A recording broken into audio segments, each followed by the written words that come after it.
Hello बच्चों, नमस्कार। कैसे हैं आप सब लोग। उम्मीद करता हूं कि आप सब लोग अच्छे होंगे, बेहतरीन होंगे, लाजवाब होंगे, एकदम बिंदास होंगे और साथ ही बहुत अच्छे से आप लोग अपनी पढ़ाई को कर रहे होंगे। तो एक बार सभी मेरे प्यारे दोस्त बताएंगे कैसे हैं आप सब लोग, कैसी चल रही है आप लोगों की पढ़ाई।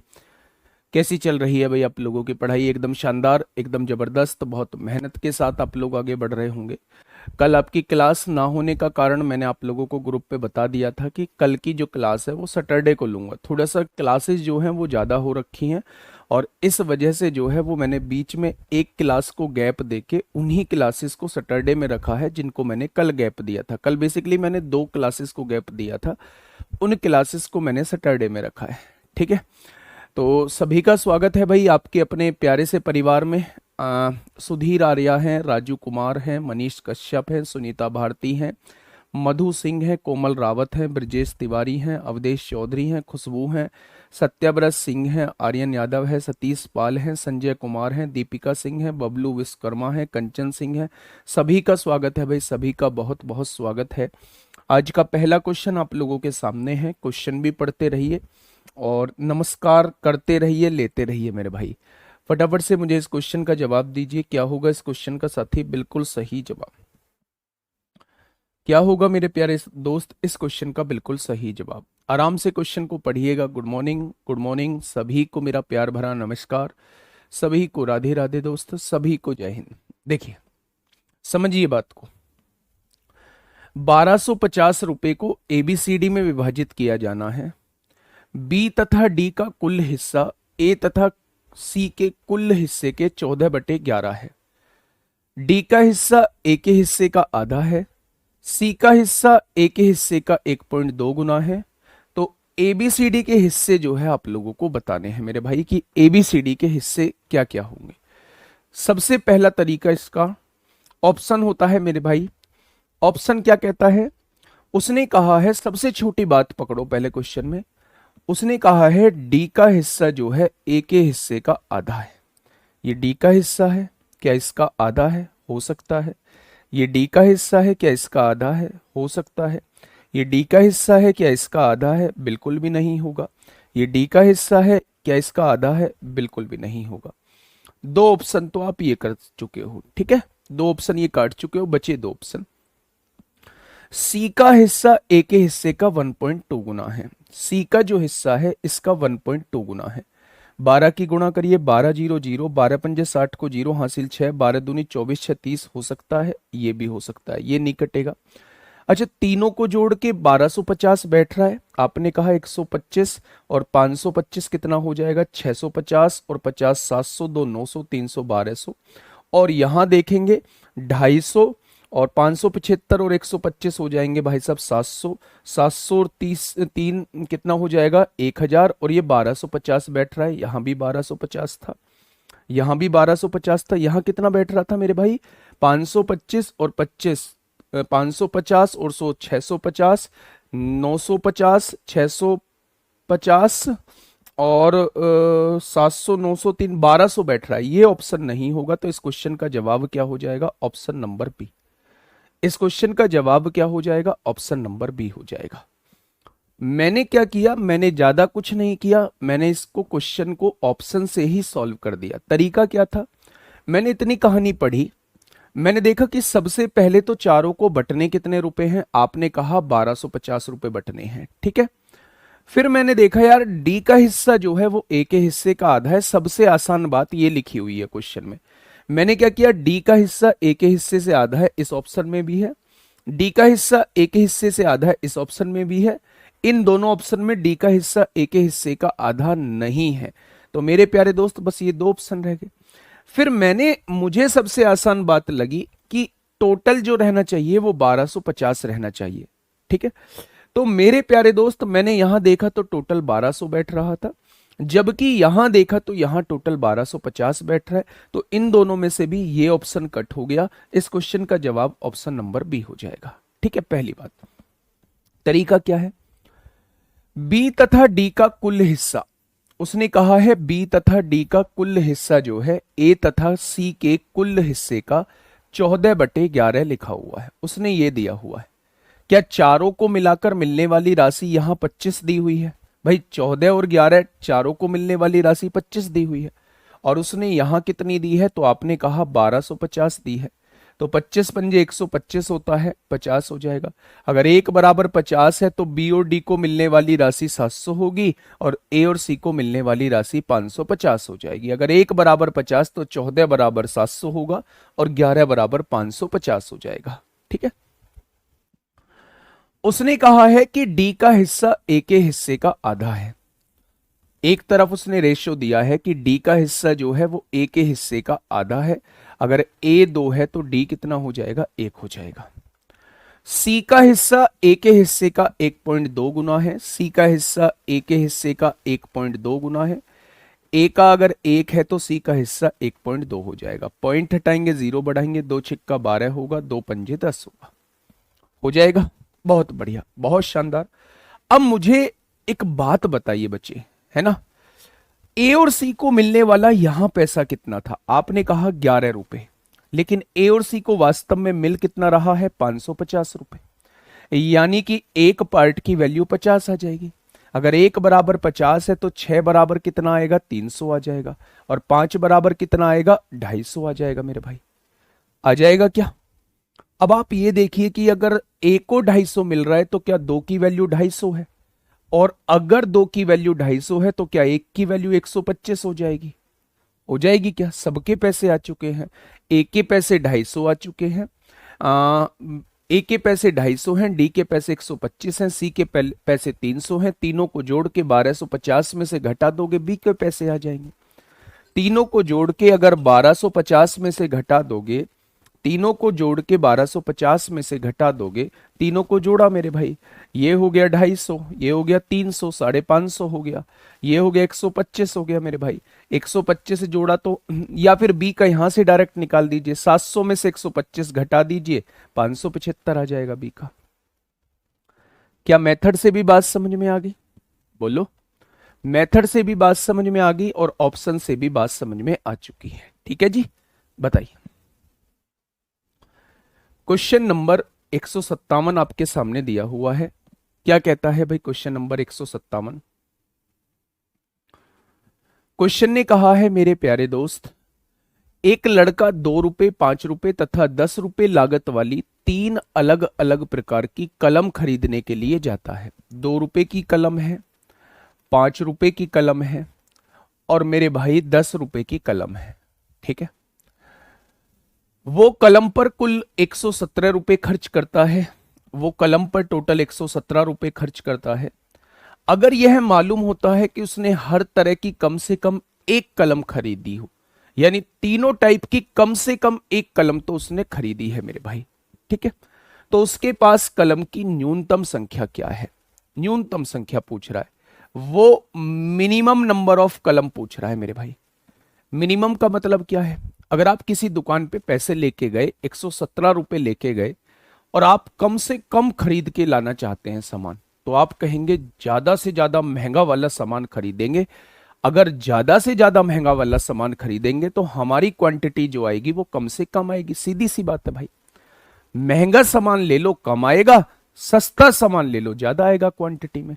तो अगर मैं कम से कम सामान खरीदना चाहता हूं तो मुझे महंगे से महंगा ज्यादा लेना होगा। तो ये 10 रुपए वाला पेन जो है मुझे सबसे ज्यादा लेना होगा। तो मैं ज्यादा से ज्यादा कितना ले सकता हूं? अगर मैं 12 पेन लेता हूं तो 120 रुपए खर्चा हो जाएगा। मुझे खर्चा 117 रुपए करना है, तो मैं 12 से एक कम क्या 11 पेन में यहां ले सकता हूं, मेरे पास 110 रुपए हो जाएंगे खर्चा। एक पेन यहां लूंगा तो क्या यहां 5 रुपए का खर्चा आ जाएगा, और एक पेन यहां लूंगा तो क्या यहां 2 रुपए का खर्चा आ जाएगा। यानी कि मेरे प्यारे दोस्त, टोटल अगर 117 रुपए खर्च करना चाहता हूं तो मुझे ज्यादा से ज्यादा 10 रुपए के पेन लेने होंगे। यानी मैं टोटल कम से कम मुझे 13 पेन तो खरीदने ही होंगे। अगर मैं एक ही टाइप के पेन, अगर मैं हर टाइप का पेन कम से कम एक लेना चाहता हूं, तो मेरे प्यारे दोस्त कम से कम मेरे पास 13 पेन होंगे। बस ये कॉन्सेप्ट याद रखना कि अगर कम से कम क्वांटिटी लाना चाहते हो तो आपको महंगी से महंगी क्वांटिटी ज्यादा लेनी होगी, महंगी से महंगी चीज ज्यादा लेनी होगी। तो जितना मैक्सिमम ले सकते हैं 10 रुपए वाली वस्तु को आपको मैक्सिमम लेना होगा। ठीक है दोस्त, चलिए नेक्स्ट बढ़िए। क्वेश्चन नंबर 158 पढ़िएगा एक बार। क्वेश्चन नंबर 158 क्या कहता है? बहुत बढ़िया। धनेश कुमार, ब्रजेश तिवारी, ब्रजेश सोनकर, रंजना, रंजना राठौर। बेटा क्वेश्चन नंबर 156 पे ऐसे पहुंचोगे, उसने कहा है सी जो है वो ए का 1.2 गुना है। अगर ये 1 है तो इसका 1.2 गुना, क्या इतना नहीं हो जाएगा? पॉइंट हटाओगे 0 बढ़ाओगे, 2 छिक्का 12, 2 पंजे 10 हो जाएगा। यहां से रेशो 6:5 आया है। फटाफट बताइए बच्चे कौन सा था? हाँ, क्वेश्चन नंबर 158 अब आपके सामने है। क्वेश्चन नंबर 158 आपके सामने है। फटाफट मुझे बताइए बच्चे क्या होगा इस क्वेश्चन का बिल्कुल सही जवाब। देखिए, एक पिता ने अपने 3 बेटे एबीसी को 6, 4, 5 के अनुपात में कुछ सोने के सिक्के बेच दिए।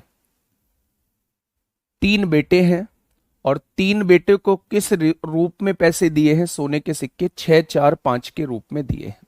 ठीक है। ए ने 70 सिक्के अपने दोस्त को बेच दिए। ए ने 70 सिक्के अपने दोस्त को बेच दिए, यहां से 70 सिक्के कम हो चुके हैं मेरे भाई। बी ने इसमें से 50 अपनी सास को भेंट कर दिए। बी ने अपनी सास को 50 सिक्के दे दिए हैं यानी। और सी ने यात्रा के दौरान इनमें से 80 सिक्के खो दिए हैं। इनमें से 80 सिक्के खो दिए हैं मेरे भाई। ठीक है। सी ने यात्रा के दौरान इनमें से 80 सिक्कों को खो दिया है। एबीसी के पास शेष बचे सोने के सिक्के जो हैं वो 5-3-2 के अनुपात में होते हैं। वो 5-3-2 के अनुपात में होते हैं। और अगर ज्यादा से ज्यादा कलम खरीदना होता तो 2 रुपए की ज्यादा लेते। हाँ चलिए, वो ज्यादा से ज्यादा क्वेश्चन का पूछेगा ही नहीं। ठीक है। अब उसने पूछा है पिता द्वारा अपने बेटे को दिए गए सोनों की सिक्कों की कुल संख्या ज्ञात करें। कुल संख्या पूछ रहा है तो वो 15 पार्ट की वैल्यू पूछ रहा है। आंसर 15 का मल्टीपल होगा। 15 दूनी 30, 15 पंजे 75। 15 दूनी 30 नहीं कटता 15 से। 15 से कटता है 15 से मेरे प्यारे दोस्त ये भी नहीं कटता। ठीक है। अब ध्यान से सुनना, अगर मेरे प्यारे दोस्त इन्होंने समान संख्या में अपने पास से सिक्के कम किए होते तो मैं इसे डिफरेंस मेथड से कर सकता था। लेकिन मेरे प्यारे दोस्त क्योंकि इन्होंने अपने पास से अलग अलग सिक्के कम किए हैं तो मुझे क्रॉस मेथड लगाना पड़ेगा। अब जब मैं आपसे कहूंगा कि क्रॉस मेथड लगाना पड़ेगा तो आप कहेंगे जी क्रॉस मेथड तो 2 चीजों पे लगता था, यहां तो 3 चीजें हैं। तो मैंने कहा कोई सी भी 2 चीजों पे आप क्रॉस मेथड लगा दीजिए, कोई सी भी 2 चीजों पे। यहां इसे -70 लिख लीजिए, यहां -50 लिख लीजिए। पहले 2 पर क्रॉस मेथड आप लोग लगा दीजिए। क्या कहता है क्रॉस मेथड? क्रॉस मेथड कहता है -70 की गुणा 3 में करेंगे -210 आएगा, माइनस करिए। -50 की गुणा 5 में करेंगे माइनस का 250 आएगा। ये किसके बराबर आएगा? 6 तिया 18, 5 चौक 20, 20 -18 के बराबर आएगा। तो क्या 2 की वैल्यू जो है वो कितनी आ जाएगी? माइनस के 210 प्लस के 250, तो मेरे भाई प्लस की 40 आ जाएगी। क्या 1 की वैल्यू जो है वो 20 के बराबर आ जाएगी? क्या 1 की वैल्यू जो है वो 20 के बराबर आ जाएगी? अगर 1 की वैल्यू 20 के बराबर आ चुकी है तो उसने शुरुआत में 15 सिक्कों को बांटा है, वो 15 की वैल्यू आपसे पूछना चाह रहा है। तो आंसर कितना हो जाएगा? 300 हो जाएगा। आप कहेंगे जी मैं तो नहीं लगाना चाहता पहले 2 पे क्रॉस मल्टीप्लाई, मैं तो यहां लगाना चाहता हूं क्रॉस मल्टीप्लाई, तो यहां लगा लो। यहां से भी आंसर उतना ही आएगा, यहां से भी आंसर उतना ही आएगा, यहां से भी मेरे प्यारे दोस्त आंसर उतना ही आएगा। कोई दिक्कत समस्या? आपने कहा कोई दिक्कत समस्या नहीं है। शुरुआत वाला रेशो दिया हुआ था, इसने अपने में से 70 कम कर दिए, इसने अपने में से 50 कम कर दिए और इसने अपने में से 80 कम कर दिए। इनका रेशो दिया हुआ है। जब कोई एक रेशो दिया हो, कुछ घटाने के बाद फिर रेशो दिया हो, तो आप क्रॉस मल्टीप्लाई लगा सकते हैं। क्रॉस मल्टीप्लाई कहती है इसकी गुणा इसमें करिए, इसकी गुणा इसमें, ज्यादा वाले में से कम वाले को घटाना है। ज्यादा वाला माइनस में जो कम वाला होता है वही वैल्यू ज्यादा होती है, तो ज्यादा वाले में से कम वाले को घटाना है। फिर ऊपर क्रॉस कर दीजिए, 6 18, 5 चौक 20, 20 में से 18 गया तो 2 बचा। 2 की वैल्यू मेरे भाई 40 आ चुकी है, तो 1 की वैल्यू 20 आएगी। उसने कहा पिता ने शुरुआत में कितने सिक्के बांटे थे, यानी कि वो आपसे 15 पार्ट की वैल्यू पूछना चाह रहा है। 6 और 4 10 और 5 15 पार्ट की वैल्यू पूछना चाह रहा है। क्रॉस कब लगाते हैं, मैंने बहुत डिटेल में बताया था। क्रॉस वहां लगाते हैं जहां एक रेशो दिया हुआ हो, फिर उसमें कुछ चीजें घटाने और बढ़ाने के बाद फिर रेशो दिया हुआ हो, तो मेरे भाई वहां हम क्रॉस मल्टीप्लाई लगाते हैं मेरे दोस्त। कितने कितना मिला वो बताओ बेटा। 1 बराबर 20 है तो 120 इसे मिले होंगे, 1 बराबर 20 है तो 80 इसे मिले होंगे, 1 बराबर 20 है तो 100 इसे मिले होंगे। अलग अलग भी बता सकते हैं। कुछ क्वेश्चंस जो है, हाँ कुछ क्वेश्चंस जो है वो मेरे प्यारे दोस्त हमें बिना मेथड के, उनमें कोई तुक्काबाजी फिट नहीं हो पाती, उनमें कोई ऐसी चीज नहीं लग पाती है जो मेरे प्यारे दोस्त वो क्वेश्चंस और हमारा छोटा हो जाए, तो उन्हें हमें जनरल एक मेथड से ही जाना होता है। ठीक है, बताइए इस क्वेश्चन का जवाब दीजिए। क्वेश्चन नंबर 159 क्या कहता है, ए और बी के पास 3-5 के अनुपात में चॉकलेट है। ए और बी दो लोग हैं, इनके पास जो चॉकलेट का अनुपात दिया हुआ है वो 3-5 दिया हुआ है।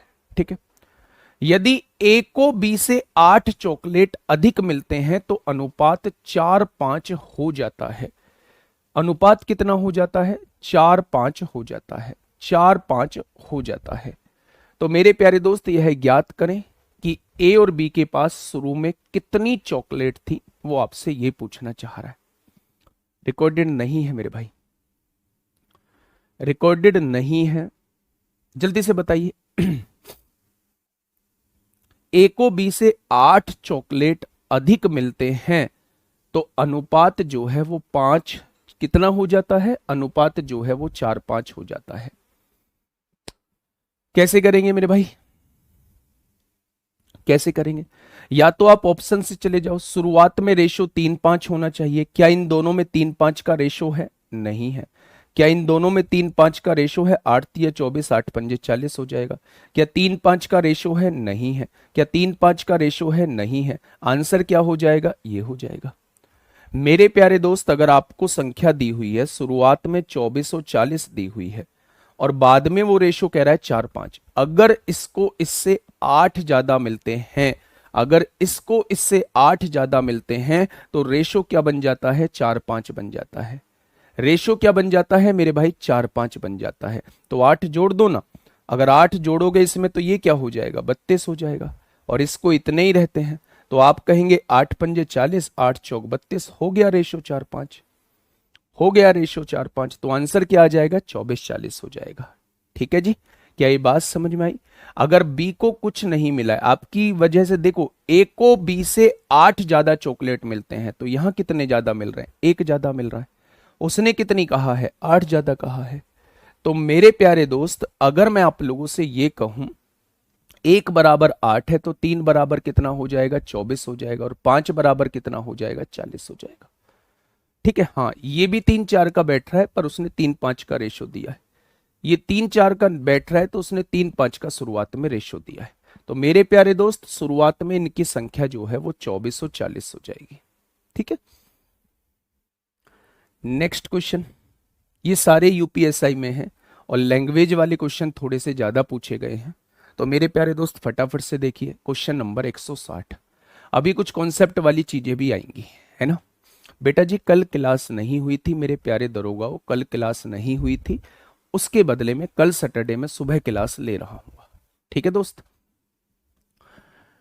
एक राशि को एबीसी के बीच क्रम से 12, 13, 14 के अनुपात में वितरित किया जाना है। तीनों के बीच 12, 13, 14 के अनुपात में वितरित किया जाना है।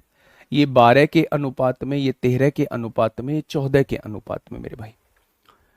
यदि सी बी को अपने हिस्से के 150 रुपए दे देता है, सी अपने हिस्से से बी को कितने रुपए दे देता है? 150 रुपए दे देता है।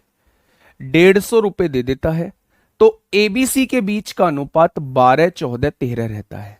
अच्छा, क्या इस पूरे लेन देन में ए के साथ कुछ हुआ? आपने कहा जी ए के साथ कुछ नहीं हुआ, तो ए को जाने दो भाड़ में। जब ए के साथ कुछ हुआ ही नहीं है। सी ने अपने हिस्से के 150 रुपए बी को दे दिए। पहले इसके पास 14 रुपए थे, 1 रुपया इसने दिया, क्या इसके पास 13 रुपए हो गए? क्योंकि इसने 1 रुपया दिया है तो क्या ए बी के पास 1 रुपए की 1 रुपया ही बढ़ा होगा। पहले इसके पास 13 थे, अब इसके पास 14 हो गए। यानी हमें एक बात समझ में आ गई कि मेरे प्यारे दोस्त, सी अगर अपने हिस्से में से 1 रुपया देता है तो यहां बी के हिस्से में 1 रुपया बढ़ जाता है। यानी कि मेरे हिसाब से सी 1 रुपया बी को दे रहा है। उसने कहा है 150 रुपए जो है सी बी को देता है। क्वेश्चन ने कहा है पूर्ण राशि ज्ञात करें। पूर्ण राशि कितनी थी? 13 और 12 25 और 14 39 रुपए पूर्ण राशि थी मेरे भाई। पहले ही देख सकते थे आंसर 13 और 3 का मल्टीपल होगा। तो मेरे प्यारे दोस्त, हाँ अगर मैं यहां देखूं तो 0 15 निम्मा 135 को 5 हासिल 13 15 तिया 45 और 13 58 हो जाएगा। हो जाएगा क्या? बोलिए। आपने कहा बिल्कुल हो जाएगा। ऐसा ऑप्शन देख लीजिए जो 39 और 13 से 3 से कटता हो, 3 और 13 से।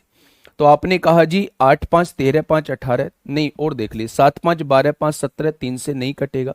6 5 11 5 16 3 से नहीं कटेगा। 9 और 5 14 5 19 3 से नहीं कटेगा। एक ही ऑप्शन ऐसा बचता है जो 3 से कटेगा। अब आपके दिमाग में आएगा जी क्यों देखूं मैं 39 से डिवाइड करने वाला? तो देखो ना, टोटल राशि पूछी है, क्या ये टोटल राशि ही है? 12 और 13 25 और 14 39 रुपए टोटल राशि ही तो है। वो इसकी वैल्यू आपसे पूछना चाह रहा है। यानी जो भी आएगा इसमें गुणा होने के बाद आएगा, तो आंसर जो हो जाएगा वो 3 का मल्टीपल हो जाएगा। ठीक है, चलिए अब देखिए मेरे प्यारे दोस्त, एक कॉन्सेप्ट आपके सामने आता है, उस कॉन्सेप्ट को थोड़ा सा हम लोग डिस्कस कर लेते हैं, है ना। गुरु सर 1 क्यों ले रहे हैं? बेटा यहाँ 1 की तो कमी हुई है मेरे हिसाब से, यहाँ 1 की कमी हुई है, यहाँ 1 बढ़ा है। यानी कुल मिला के यहाँ से ये पता चल रहा है इसने अपने हिस्से का 1 रुपया जो है वो इसे दे दिया है, और क्वेश्चन ने दे दिया है 150 रुपए। तो 1 की वैल्यू 150 है, तो 39 की वैल्यू कितनी हो जाएगी? तो आप कहेंगे 5850। अब देखिए मेरे प्यारे दोस्त, कुछ क्वेश्चंस ऐसे हैं जो नहीं पूछे गए हैं। आपको क्या करना है, जो भी आपके पास बुक है, चाहे मेरी वाली बुकलेट आपके पास है, चाहे कोई सी भी बुक आपके पास है जिसमें प्रीवियस ईयर के क्वेश्चंस दिए हुए हैं, आज आपको यही करना है। आज के लिए आपको टास्क दे रहा हूं कि आप पूरे के पूरे क्वेश्चन, रेशो के जितने भी क्वेश्चन हैं 2017 और 2021 के, वो सारे के सारे खत्म आप लोग कर लेंगे। ठीक है, सारे के सारे आज आपको खत्म करने, किसी भी हाल में खत्म करने मेरे भाई। ठीक है मेरे प्यारे दोस्त, मैं एक छोटे से कॉन्सेप्ट पर आप लोगों से बात करने जा रहा हूं, उस कॉन्सेप्ट को थोड़ा सा समझना। ये मेरे प्यारे भाई पृथ्वी है। ये क्या है? ये है पृथ्वी, ये है अर्थ। ये पृथ्वी है, ये है अर्थ मेरे भाई। अर्थ मान लीजिए या कुछ भी मान लीजिए मेरे भाई, ये कोई एक बड़ा सर्किल है, ऐसे करके ट्रीट करके चलिए। मैंने इसको 2 पार्ट में डिवाइड कर दिया। जब अर्थ की बात आती है तो अर्थ के केस में नॉर्दर्न हेमिस्फीयर और साउथर्न हेमिस्फीयर 2 पार्ट में डिवाइड हो जाते हैं। ये दोनों पार्ट जो हैं वो इक्वल हैं, यानी ये भी एक हिस्सा है, इनका रेशो जो रहता है वो 1:1 होता है।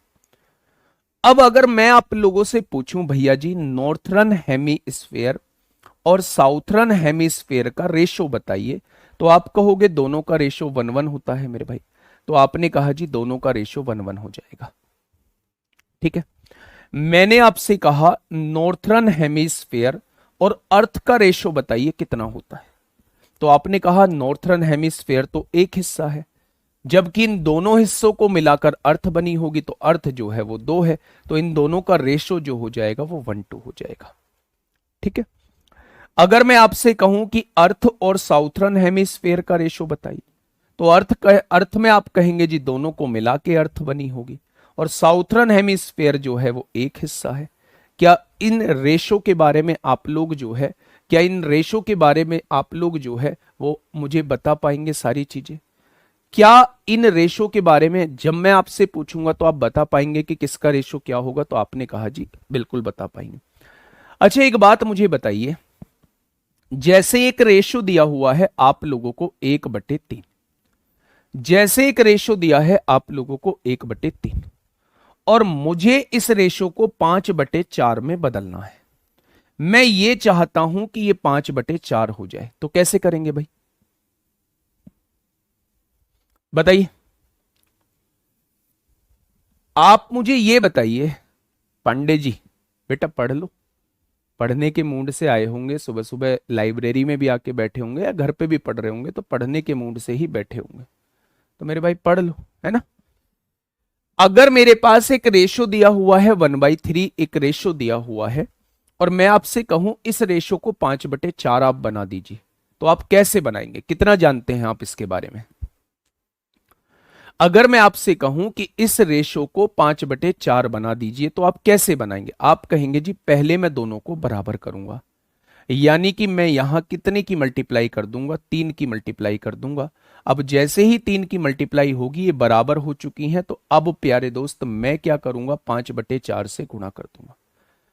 यानी कि जब भी मुझे एक रेशो को दूसरे रेशो में बदलना होता है, तो पहले क्वांटिटी को बराबर किया जाता है।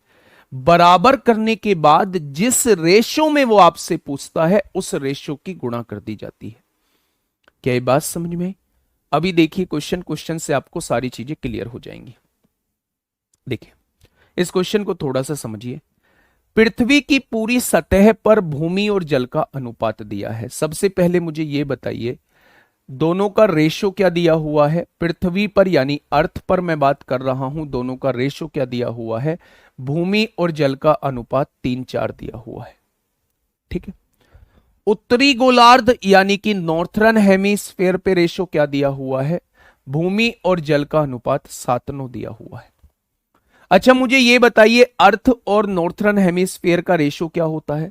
अर्थ जो होती है वो दोनों भागों को मिला के बनती है, नॉर्थर्न हेमिस्फेयर जो रहता है वो 1 होता है।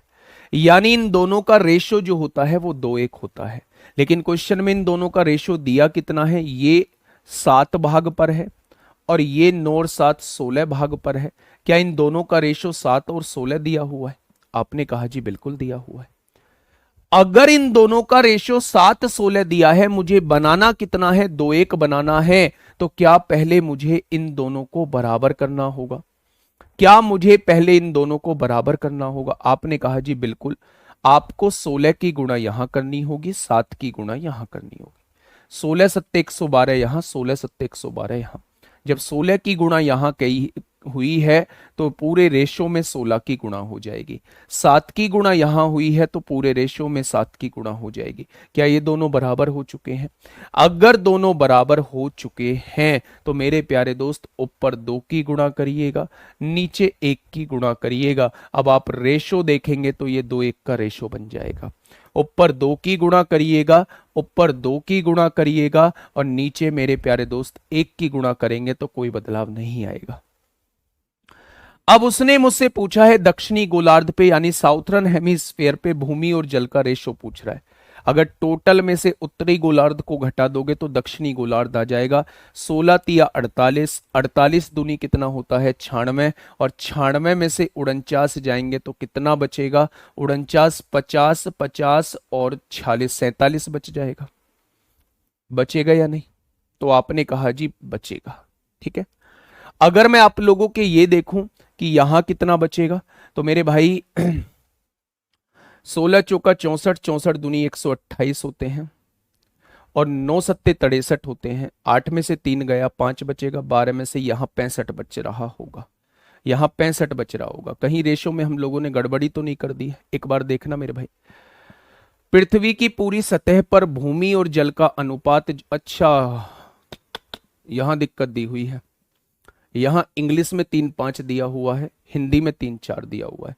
तो मेरे भाई अब ध्यान से सुनना, ध्यान से सुनना। हमारा करेक्ट जवाब जो है वो आ जाएगा मेरे भाई 47:65। ये किसके हिसाब से आएगा, ये हिंदी वाले के हिसाब से आएगा, हिंदी वाले के हिसाब से आएगा। आपको कॉन्सेप्ट समझ में आ चुका होगा कि आपको कैसे करना है। आपको कॉन्सेप्ट समझ में आ चुका होगा कि आपको कैसे करना है। सबसे पहले आपने क्या किया, आपने 16 की गुणा ऊपर कर दी दोनों में, 7 की गुणा नीचे कर दी मेरे भाई, फिर 2 की गुणा ऊपर पूरे में कर दी। पृथ्वी में से नॉर्थर्न को घटाया तो साउथर्न हेमिस्फेयर आपके सामने आ गया। अब मैं इससे करा रहा हूं कि अगर मैं इस रेशो को 3:5 कर दूं, अगर मैं इस रेशो को 3:5 कर दूं, 3:4 की जगह 3:5 कर दूं, तो आपके 2 क्वेश्चन हो जाएंगे मेरे भाई, 2 क्वेश्चन मेरे प्यारे दोस्त हो जाएंगे। सर अगर आपने न्यूमरेटर में 3 की है तो डिनोमिनेटर में 3 की मल्टीप्लाई होगी या इक्वल? नहीं बेटा, अगर यहां 3 की गुणा करी है तो इस पूरे रेशो में 3 की गुणा होगी, क्योंकि रेशो ये दिया हुआ था। यहां अगर किसी की गुणा करी है तो पूरे में वही होगी। मैं एक बार एक क्वेश्चन और समझा देता हूं। 16 चौका 64, अच्छा हाँ 16 तिया 48, 48 दूनी 96 में से 49 जाएगा, 16 में से 9 जाएंगे 7 बचेगा, 8 में से 47 बचेगा मेरे भाई। घटा के भी कुछ कह रहे हैं। चलिए एक क्वेश्चन और बता देता हूं, यहां सारी चीजें क्लियर हो जाएंगी आपकी। देखिए ये अर्थ है, ये नॉर्थर्न हेमिस्फेयर है। इस पे अगर मैं बात करूं तो इस पे भूमि और जल का अनुपात कितना दिया हुआ है? यहां भूमि दी है और यहां जल दिया है। भूमि और जल का अनुपात है 3:5। और उत्तरी गोलार्ध पे कितना दिया हुआ है? 7:9 दिया हुआ है। अच्छा, अर्थ और नॉर्थर्न हेमिस्फेयर का रेशो वो देगा नहीं, आपको पता होना चाहिए 2:1 का रेशो होता है।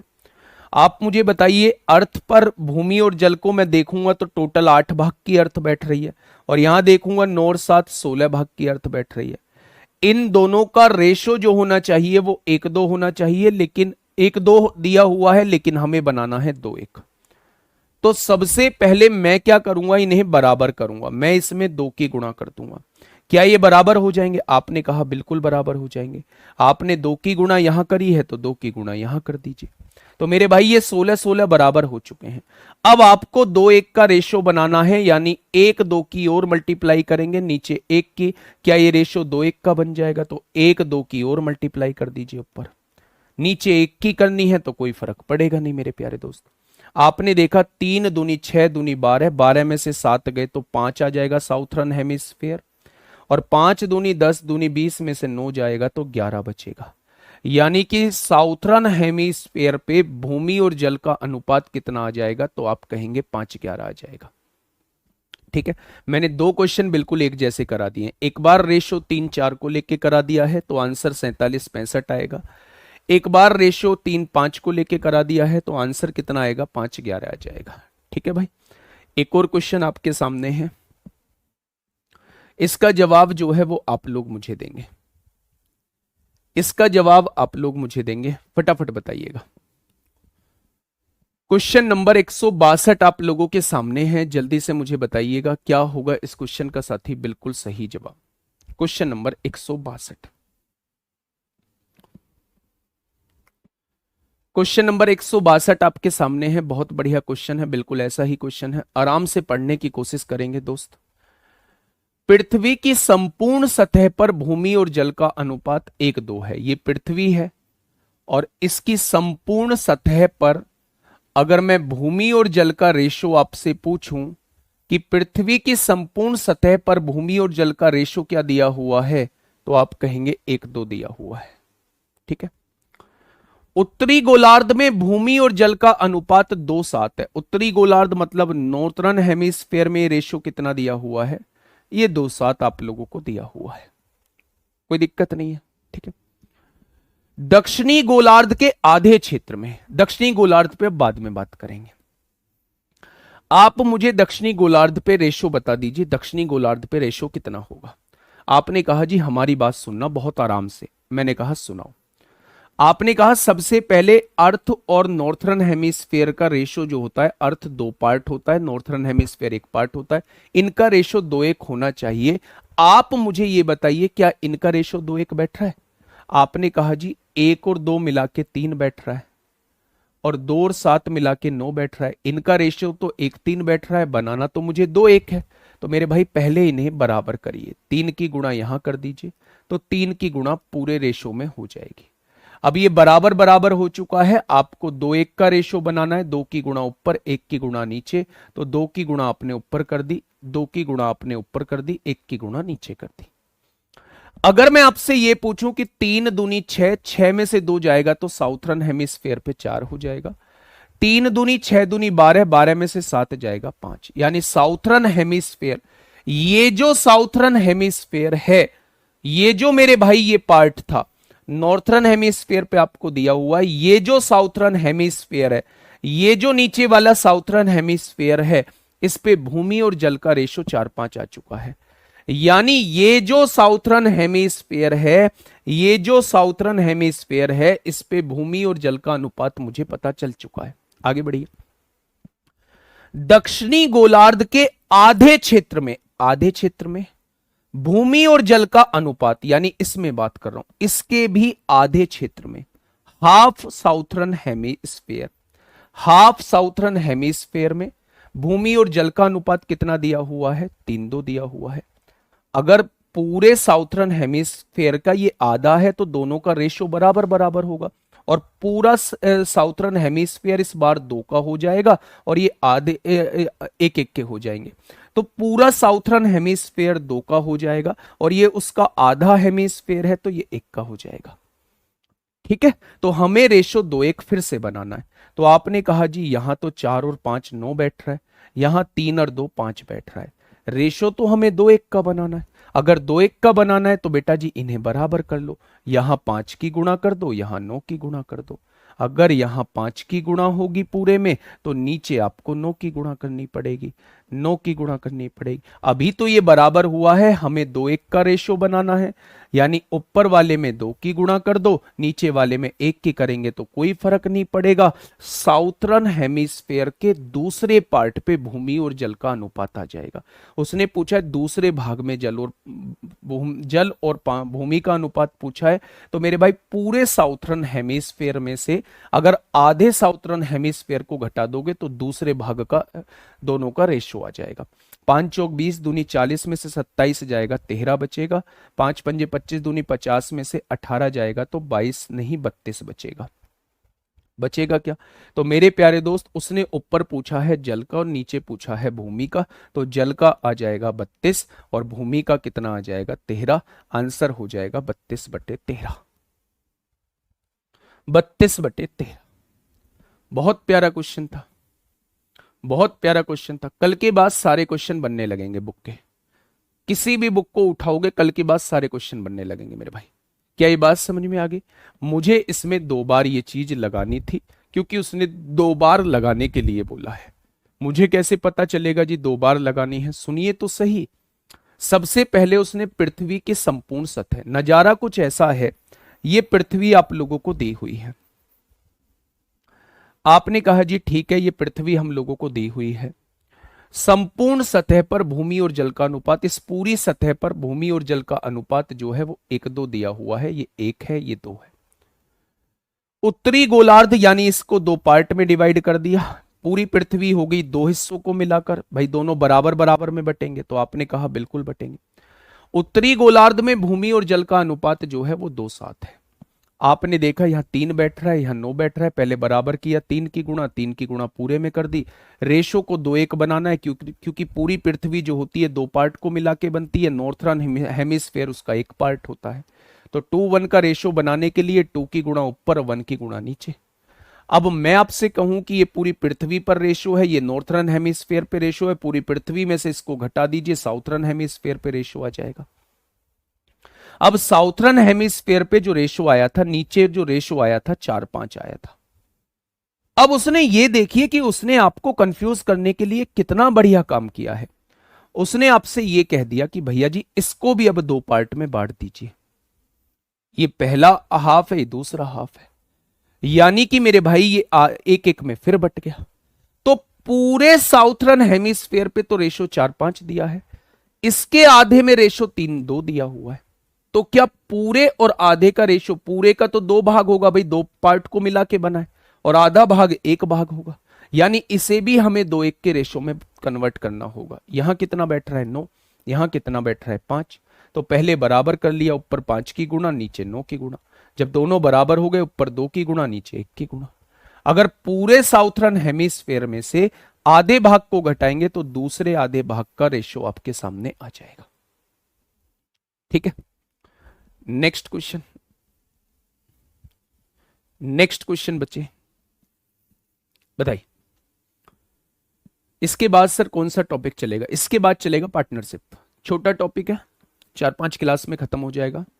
पार्टनरशिप के बाद 2-3 क्लास में हम लोग एज करेंगे, है ना। फिर हम लोग अलग यूनिट पे आएंगे मेरे भाई। ये एक यूनिट है वो पूरी की पूरी खत्म हो जाएगी। देखिए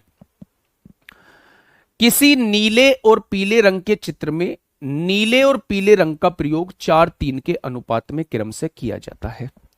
यानी कि ब्लू और येलो कलर का यूज जो किया जाता है, ब्लू और येलो कलर का यूज जो किया जाता है वो 4:3 के रेशो में किया जाता है। यदि ऊपरी हिस्सा, भाई साहब इसको भी दो पार्ट में डिवाइड कर दिया, यदि ऊपरी हिस्सा, ये तो टोटल है मेरे भाई, ये तो टोटल दिया हुआ है, 4:3 के अनुपात में दिया जाता है।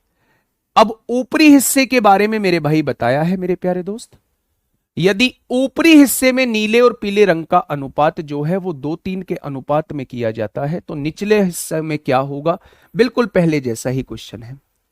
आप इसे अर्थ मान लीजिए, इसे नॉर्थर्न मान लीजिए, साउथर्न आपको निकालना है। तो मेरे भाई हो गया क्वेश्चन। जब आपने देखा तो यहां 7 बैठ रहा है, यहां देखा टोटल तो 5 बैठ रहा है। आपकी एक बात समझ में आई कि इस पूरे को 2 पार्ट में डिवाइड कर दिया है तो टोटल तो 2 पार्ट होंगे और ऊपरी जो होगा वो 1 पार्ट होगा। यानी मुझे रेशो 2:1 बनाना है। अगर 2:1 बनाना है, पहले बराबर तो कर दो, ऊपर 5 की गुणा नीचे 7 की गुणा, बराबर हो गए। ऊपर 5 की गुणा करी है तो पूरे में 5 की गुणा कर दो, नीचे 7 की गुणा करी है तो पूरे में 7 की गुणा कर दो। अब दोनों बराबर हो चुके हैं, रेशो 2:1 बनाना है मेरे भाई, तभी तो रेशो 2:1 बनेगा ना। तो मेरे भाई ऊपर 2 की गुणा कर दो और नीचे भी 2 की गुणा कर दो। यहां देखिए 1 की गुणा करोगे कोई फर्क पड़ेगा नहीं। अगर मैं पूरे भाग में से 5 चौक 20 दूनी 40 में से 14 घटाऊंगा तो 26 आएगा, और 5 तिया 15 दूनी 30 में से 21 घटाऊंगा तो 9 आएगा। यानी निचले भाग पे नीले और पीले रंग का रेशो क्या आ जाएगा, तो आप कहेंगे 26:9 आ जाएगा, 26:9 आ जाएगा। ऐसा कोई कांस्टेबल, उस दिन एक मैसेज आया था जो गुलावटी थाने में हो, एक मैसेज आया था, ऐसा कोई कांस्टेबल भाई जो यूपीएसआई की तैयारी कर रहा हो और गुलावटी के थाने में हो, गुलावटी या गुलावटी के आसपास के किसी थाने में हो, तो एक बार मैसेज करना भाई, ठीक है। अब देखिए मेरे प्यारे दोस्त, ये बड़ा गजब का क्वेश्चन है, ये बड़ा गजब का क्वेश्चन है मेरे भाई। इस क्वेश्चन को एक बार पढ़िएगा मेरे भाई, इस क्वेश्चन को पढ़िएगा और मुझे बताइएगा क्या होगा इस क्वेश्चन का बिल्कुल सही जवाब। आराम से पढ़िए, बहुत आराम से सोचिए और बहुत आराम से पढ़िए, बहुत आराम से क्वेश्चन हो जाएगा। क्या कहना चाह रहा है क्वेश्चन? क्वेश्चन ने आपसे एक बात बोली है कि एक पार्टी हॉल में नीले और लाल रंग की पोशाक पहने लोग हैं। यानी एक पार्टी है, उसमें नीले कलर की पोशाक पहन रखी है और मेरे भाई लाल कलर की पोशाक पहन रखी है, नीले कलर की पोशाक पहन रखी है और लाल कलर की पोशाक पहन रखी है मेरे भाई, ठीक है। अब देखना ध्यान से, नीले रंग में बेटा अर्थ नहीं है, अर्थ पड़े मत हो। जब एक पूरे सर्किल को 2 पार्ट में डिवाइड किया जा रहा है तो वो उसी तरीके का बन जाएगा जैसे अर्थ और नॉर्थर्न हेमिस्फीयर वाला क्वेश्चन बनता था, ठीक है। नीले रंग में पुरुषों की संख्या और लाल रंग में महिलाओं की संख्या। नीला रंग यानी ब्लू, ब्लू रंग में जो पुरुष हैं और लाल रंग में जो महिलाएं हैं, blue for B for blue, R for red, P for पुरुष, एम फॉर महिलाएं, ठीक है। अब क्वेश्चन ने क्या कहा है? क्वेश्चन ने कहा है मेरे प्यारे दोस्त, नीले रंग में पुरुषों की संख्या यानी ब्लू रंग में जो पुरुषों की संख्या है और लाल रंग में महिलाओं की संख्या यानी रेड कलर में जो महिलाओं की संख्या का अनुपात आपको दिया हुआ है वो 3:7 आप लोगों को दिया हुआ है, ठीक है।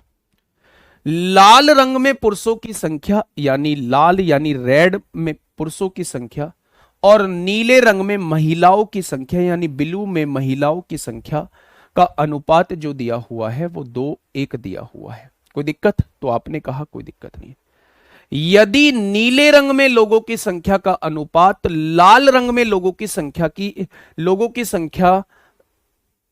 यदि नीले रंग में लोगों की संख्या, नीले रंग में लोगों की संख्या क्या है? नीला रंग मतलब इसमें ये देखिए पुरुषों की संख्या है, ये देखिए मेरे भाई महिलाओं की संख्या है, तो इन दोनों को जोड़ के रेड कलर में जो लोग हैं उन दोनों को जोड़ के मेरे भाई उनका रेशो जो दिया है वो 35:76 आप लोगों को दिया हुआ है, ठीक है। 2:1 से दोबारा मल्टीप्लाई क्यों किया है, कौन से क्वेश्चन में, ठीक है। तो पुरुषों की संख्या का महिलाओं की संख्या से अनुपात बताइए। भाई बात को थोड़ा सा ध्यान से सुनिए। वो पूछ रहा है पुरुषों की संख्या का महिलाओं की संख्या से अनुपात आपको बताना है। मैंने यहां रेशो मान लिया 3a7a, यहां मैंने मान लिया 2b और 1b। कोई दिक्कत? तो आप कहेंगे कोई दिक्कत नहीं। मैंने कहा टोटल नीले कलर वाले लोग बता दीजिए, तो आपने कहा जी ब्लू वाले। ब्लू वाले टोटल लोग हैं, यानी दोनों को जोड़ दीजिए। ये टोटल नीले कलर वाले लोग हैं, पुरुष 3a हैं और महिलाएं जो हैं नीले कलर में वो b हैं। ठीक है। मैंने कहा टोटल रेड कलर वाले लोग बता दीजिए, तो आप कहेंगे वो 7a प्लस 2b हो जाएगा। 7a प्लस 2b हो जाएगा, यानी कि रेड कलर में महिलाएं जो हैं वो इतनी हैं, रेड कलर में पुरुष जो हैं इतने हैं, दोनों को जोड़ोगे टोटल लोग बन जाएंगे। यानी ये नीले कलर वाले लोग हैं, ये रेड कलर वाले लोग हैं, ये नीले कलर वाले लोग हैं, ये रेड कलर वाले लोग हैं। इन दोनों का रेशो आपके सामने मैंने लिख दिया है। उसने कहा है नीले रंग में लोगों की संख्या का लाल रंग में लोगों की संख्या से अनुपात 35-76 दे रखा है। 35-76 दे रखा है। बस आपको यहां से ये सॉल्व कर देना है। 76 कितने होते हैं? 6 18 को 8 हो जाएगा, हासिल 1, 7 21 और 1 22 हो जाएगा। क्रॉस मल्टीप्लाई करेंगे, यहां हो जाएगा 76 भी हो जाएगा। 35 सत्ते कितना होता है? 7 पंजे 35 को 5, हासिल लगे 3, 7 21 और 3 24 हो जाएगा। और यहां मेरे भाई 35 दूनी 70 भी होते हैं, हो जाएगा। तो आपने कहा जी बिल्कुल हो जाएगा, आपने कहा जी बिल्कुल हो जाएगा। ठीक है। अगर मैं यहां से देखूं तो 245 में से 228 घटाइए, प्लस है इधर आके माइनस हो जाएगा। अगर 245 में से 228 जाएंगे तो 17 बचेगा मेरे भाई। अगर ये 76 में से 70 जाएगा तो ये 6 भी बचेगा। बचेगा या नहीं? यानी अगर मैं आपसे कहूं कि b अपॉन a कितना आ जाएगा, तो आप कहेंगे 17/6 आ जाएगा। b अपॉन a कितना आ जाएगा? 17/6 आ जाएगा। क्या ये बात समझ में आ गई? तो मेरे प्यारे दोस्त आपके सामने ये वैल्यू आ चुकी है। अब क्वेश्चन ने आपसे कहा है पुरुषों की संख्या का महिलाओं की संख्या से अनुपात बताइए, यानी टोटल पुरुष अपॉन टोटल महिलाएं आपको बताना है। b की वैल्यू 17 रख दीजिए, 17 दूनी 34 हो जाएगा और 17 एकम 17 हो जाएगा। a की वैल्यू 6 रख दीजिए, ये 18 हो जाएगा, ये 42 हो जाएगा। टोटल पुरुष देखने हैं, यहां पुरुष 18 हैं, यहां पुरुष 34 है, 34 और 18 52 हो जाएगा। टोटल महिलाएं देखनी है, यहां 42 हैं और यहां महिलाएं कितनी है? 17 हैं। दोनों को जोड़ेंगे तो मेरे भाई 59 हो जाएगा। तो दोनों पुरुष और महिलाओं का रेशो क्या आ जाएगा? दोनों पुरुष और महिलाओं का रेशो 52:59 हो जाएगा। क्या ये बात समझ में आ गई आप लोगों के? बोलिए मेरे प्यारे दोस्त, क्या ये बात समझ में आप लोगों के आ चुकी है? तो आप कहेंगे जी ये बात तो समझ में आ चुकी है। दोस्त एक बार फिर से समझ लो, बहुत अच्छा क्वेश्चन है। उसने कहा है एक पार्टी के अंदर लोग जो हैं वो दो तरीके की पोशाक पहने हुए हैं, एक रेड कलर की पोशाक है, एक ब्लू कलर की पोशाक है। उसने ये कहा है, हां उसने ये कहा है कि ब्लू कलर में जो पुरुष हैं, हमने ब्लू कलर के जो पुरुष हैं वो बीपी मान लिए हैं और रेड कलर की जो महिलाएं हैं वो एम मान ली। उसने ये कहा है ब्लू कलर के जो पुरुष हैं पहने हुए हैं और रेड कलर के जो महिलाएं पहनी हुई हैं उनका रेशो 3:7 दिया हुआ है। रेड कलर के जो पुरुष पहने हुए हैं और ब्लू कलर की जो महिलाएं पहनी हुई हैं पोशाक, उनका रेशो 2:1 दिया है। अगर मेरे भाई दोनों का वेरिएबल मान लूं तो उसने कहा है टोटल जो है, टोटल नीले कलर वाले लोगों को जोड़ दीजिए, टोटल रेड कलर वाले के लोगों को जोड़ दीजिए और उनका रेशो 35/76 दिया हुआ है। यानी बस आप यहां से क्रॉस मल्टीप्लाई कर लेंगे और अगर क्रॉस मल्टीप्लाई करेंगे तो b की जगह 17 रख दो, a की जगह 6 रख दो और टोटल पुरुषों की संख्या पूछी है तो यहां ये रहे पुरुष, यहां ये रहे, इन दोनों को जोड़ दो। टोटल महिलाओं की संख्या नीचे पूछी है तो इन दोनों को महिलाओं को जोड़ दो मेरे भाई, टोटल महिलाओं की संख्या आ जाएगी। टोटल महिलाओं की संख्या आ जाएगी। ठीक है दोस्त, बढ़िया क्वेश्चन था, एमटीएस में आपसे पूछा गया है, यूपीएसआई में परेशान करने के लिए आ सकता है। यूपीएसआई में परेशान करने के लिए आ सकता है। सर जिस रेशो में पहला रेशो ज्यादा है और दूसरा कम, उसमें पहले से दूसरा रेशो को घटा सकते हैं, क्यों बताइए। मेरे भाई क्या कहना, दूसरा मेथड नहीं है, मैंने फिर से कह दिया है, दूसरा मेथड है इसकी सेल्फ प्रैक्टिस। एक बार खुद से कोशिश करना, खुद से कोशिश करना मेरे भाई। और मतलब खुद से कोशिश करोगे तो ये ज्यादा टाइम नहीं लेगा, बहुत जल्दी ये सॉल्व हो जाएगा। ठीक है दोस्त, क्वेश्चन नंबर 165 आपके सामने है। हाँ, क्वेश्चन नंबर 65, 165 क्या कह रहा है? एक पीपे में मौजूद मिश्रित चाय में असम, दार्जिलिंग और नीलगिरी पहाड़ियों की चाय 2:3:1 के अनुपात में है। क्या दिया हुआ है मेरे भाई? असम, असम ये रहा, दार्जिलिंग, दार्जिलिंग ये रहा, और नीलगिरी पहाड़ियों की चाय, नीलगिरी मेरे प्यारे दोस्त ये रही। ठीक है, इन तीनों का रेशो आप लोगों को क्या दिया हुआ है? इन तीनों का रेशो 2:3:1 दिया हुआ है। ठीक है, एक दूसरे पीपे में दार्जिलिंग, नीलगिरी पहाड़ी और कांगड़ा घाटी, ये कांगड़ा घाटी भी है, उसमें रेशो जो दिया हुआ है दूसरे पीपे में इन तीनों चायों का अनुपात ये दिया हुआ है बच्चे। यदि दोनों मिश्रित चाय को बराबर भार में, यानी दोनों का वेट जो है वो बराबर है, अगर यहां देखूंगा इसका वेट कितना बैठ रहा है, 2 और 3 5 और 1 6 यूनिट बैठ रहा है इसका वेट, 5 और 4 9 और 3 इसका वेट जो बैठ रहा है वो 12 यूनिट बैठ रहा है। तो पहले तो वेट को बराबर करना होगा क्योंकि क्वेश्चन ने कहा है। अगर यहां 2 की गुणा करी है तो यहां भी 2 की गुणा कर दीजिए, यहां भी 2 की गुणा कर दीजिए और यहां भी 2 की गुणा कर दीजिए। अब उसने क्या कहा है? उसने कहा है दोनों को साथ मिलाकर, दोनों पीपों को साथ मिलाकर एक नया ब्रांड बना दिया जाए तो नए ब्रांड में कांगड़ा घाटी की चाय प्रति किलोग्राम कितनी होगी? अगर मैं यहां से आपसे पूछूं कि असम वाली चाय कितनी मिलेगी, जब ये सारे एक जगह मिलेंगे तो असम वाली चाय 4 यूनिट होगी। अगर मैं आपसे ये पूछूं कि भैया दार्जिलिंग वाली 6 यहां है, 5 यहां है, 11 हो जाएगी। अगर मैं नीलगिरी वाली पूछूं तो 2 यहां है, 4 यहां है, 6 हो जाएगी। और अगर मैं आपसे पूछूं कांगड़ा वाला कितनी है तो आप कहेंगे 3 हो जाएगी। क्या ये बात समझ में आ गई? अब उसने पूछा है कांगड़ा का बताइए, तो कांगड़ा 3 है, कितने में? 11 और 4 15, 6 21 और 3 24 में।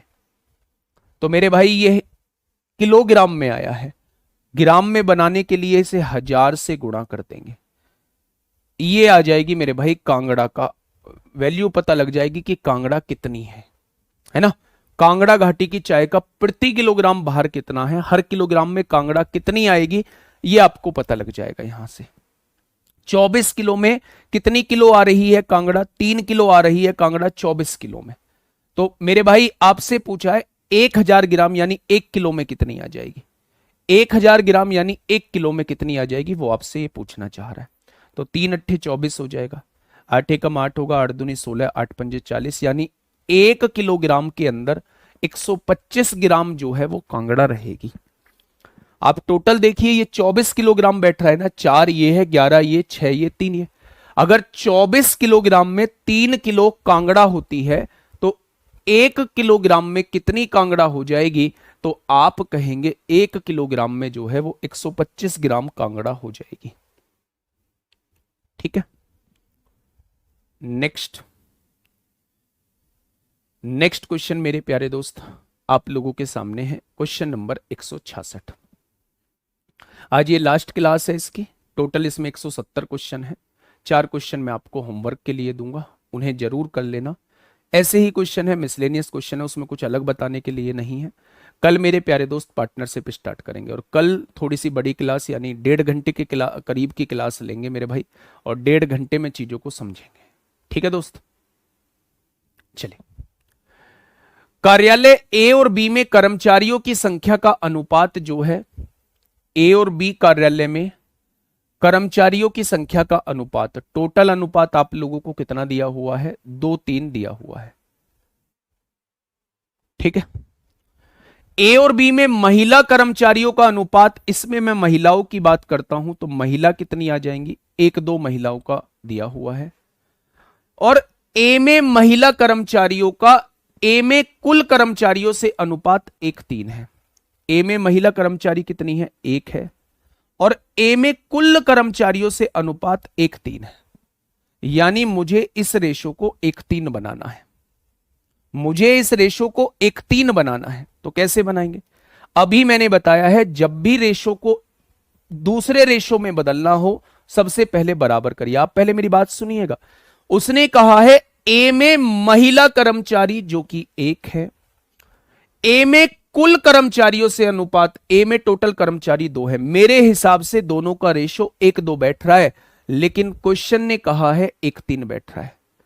1:3 बैठ रहा है मेरे भाई, तो रेशो बदलना है तो सबसे पहले क्वांटिटी को बराबर करिए। यहां 2 की गुणा हुई है तो यहां भी 2 की गुणा हो जाएगी। अब हमें 1:3 लाना था तो यहां 3 की मल्टीप्लाई कर दीजिए, यहां भी 3 की मल्टीप्लाई करनी पड़ेगी। अब आप ये देखिएगा कि ए में महिलाओं की संख्या कितनी है, 2 है।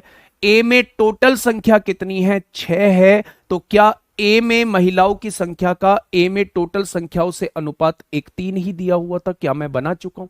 आपने कहा बिल्कुल बना चुके हो, सबको सेट बैठ चुका है। तो ए और बी में पुरुषों की संख्या का अनुपात कितना होगा? टोटल 6 लोग हैं जिसमें से 2 महिलाएं हैं तो 4 पुरुष हो जाएंगे। टोटल 9 लोग हैं जिसमें से 4 महिलाएं हैं तो 5 पुरुष हो जाएंगे। 9 में से 4 जाएगा तो 5 बचेगा, यानी क्वेश्चन का जवाब जो आएगा वो 4-5 आ जाएगा। ठीक है मेरे भाई, बड़ा सिंपल सा क्वेश्चन है। एक बॉक्स में 9 दर्जन शीशे हैं, एक दर्जन में 12 शीशे होते हैं, तो 9 दर्जन में 108 शीशे हो जाएंगे। बॉक्स के गिर जाने के कारण कुछ शीशे टूट गए हैं। निम्नलिखित में से कौन सा अनुपात टूटे हुए बिना टूटे हुए के शीशों का अनुपात नहीं हो सकता? ये टूटे हुए हैं, ये बिना टूटे हुए हैं, जोड़ के 9 बैठ रहा है। अगर 9 इसको डिवाइड कर देगा तो ये रेशो हो सकता है। अगर 4 से देखूंगा तो ये डिवाइड हो रहा है, ये भी रेशो हो सकता है। 5 और 3 8 से ये डिवाइड नहीं होता, ये रेशो नहीं हो सकता। 7 5 12 से ये होगा, ये भी हो सकता है। तो उसने कहा कौन सा रेशो नहीं हो सकता? जिसका योग इसको डिवाइड नहीं करेगा। जिसका योग इसको डिवाइड नहीं करेगा वो रेशो कभी भी नहीं हो सकता। ठीक है, नेक्स्ट क्वेश्चन नंबर 168। मेरे भाई या तो आप कर लेना, 170 तक मैंने 3 क्वेश्चन आपके सामने दिए हैं, 168 169 170। अगर इसमें तीनों में कोई डाउट आता है तो कल जब मैं पार्टनरशिप शुरू करूं, लास्ट की जो 10 मिनट होगी उसमें मुझे बता देना कि ये हमें डाउट आए हैं। ठीक है मेरे भाई, आज के लिए इतना ही है। कॉन्सेप्चुअल बूस्टर सीरीज जो है उसमें आज ज्योमेट्री डलेगी जो आपके किसी मतलब की नहीं है। ठीक है, अगर किसी और एग्जाम की भी साथ में तैयारी कर रहे हैं तो जरूर करिए। बस मैं ये बताऊंगा, एक छोटी सी बात बताऊंगा। मैंने जो है वो अब कांवड़ियों का त्योहार चल रहा है, लोग कांवड़ लेके आ रहे हैं, तो शिविर का आयोजन किया है, मतलब शिविर लगवाया है। ठीक है, तो उसमें रात जो है वो बिल्कुल 2 नए दरोगा, आप जैसी एज के दरोगा, वो 2 नए दरोगा शिविर में आए और उनसे बातचीत हुई, मुलाकात हुई। तो मेरे प्यारे दोस्त, बस मेरे दिमाग में एकदम उनको देख के एक ही बात आई कि मेरे भाई मेरे वो दोस्त कैसे लगेंगे जब वो ड्रेस पहनेंगे, 2 कंधे स्टार पर लगाएंगे, मेरे वो दोस्त कैसे लग रहे होंगे? तो जवाब मिला ऐसे ही लग रहे होंगे जैसे ये लोग आए हैं। तो मेरे भाई बड़ा ही अलग ही फील होता है उस वर्दी को देखकर, उस वर्दी पे 2 स्टार को देखकर अलग ही फील होता है। तो मेरे प्यारे दोस्त, बस उस वर्दी को पाने की जो आपकी चाहत है वो बरकरार रहनी चाहिए, और उसके लिए जो मेहनत आपको करनी है वो बड़े अच्छे लेवल पे दोस्त मेहनत करनी है। ठीक है दोस्त, ओके, टाटा बाय बाय।